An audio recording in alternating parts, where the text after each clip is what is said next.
शेख हसीना को सोमवार को जब पीएम पद छोड़ना पड़ा और फिर बांग्लादेश ही छोड़ना पड़ा, उसके चंद घंटे पहले क्या कुछ हुआ, इसकी दिलचस्प जानकारी निकलकर सामने आ रही है।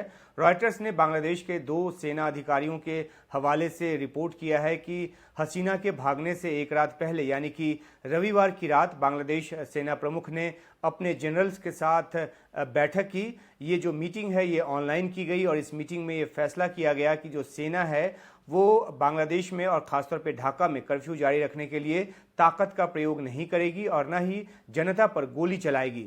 और इसके बाद इस फैसले की जानकारी देने के लिए सेना प्रमुख वकर-उज़-ज़मान ने शेख हसीना के दफ्तर से संपर्क साधा।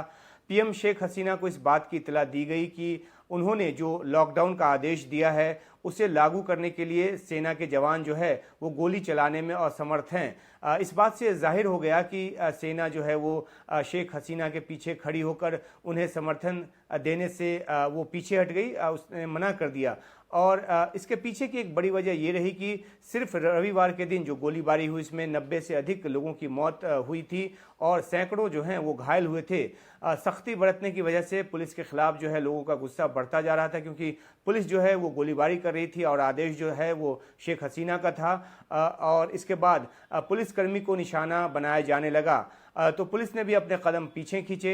बांग्लादेश के अखबार प्रथम आलो ने जानकारी दी है कि अपने भागने के 45 मिनट पहले तक शेख हसीना प्रदर्शनकारियों पर भारी सख्ती बरतने के लिए दबाव डाल रही थी कि सेना ऐसा करे, पुलिस जो कर रही है उसको और दबाव बढ़ाए। हसीना अपने किसी सलाहकार की नहीं सुन रही थी, यहाँ तक कि अपनी बहन की भी नहीं सुन रही थी। वो सेना पर इस बात को लेकर क्रोधित थी कि वो ताकत का इस्तेमाल क्यों नहीं कर रही प्रदर्शनकारियों को रोकने के लिए और लॉन्ग मार्च, जो ढाका लॉन्ग मार्च का आयोजन किया गया था उसको रोकने के लिए। अखबार के मुताबिक जब उन्होंने देखा कि पुलिस भी पीछे हट रही है और सेना भी मूक दर्शक बनी हुई, तो उन्होंने अपने पार्टी कार्यकर्ताओं को यानी कि अवामी लीग पार्टी के कार्यकर्ताओं को प्रदर्शनकारियों से निपटने के लिए लगा दिया। हथियारबंद जो गुट हैं वो फायरिंग करते देखे गए और इसकी वजह से गुस्सा जो है और ज़्यादा भड़का।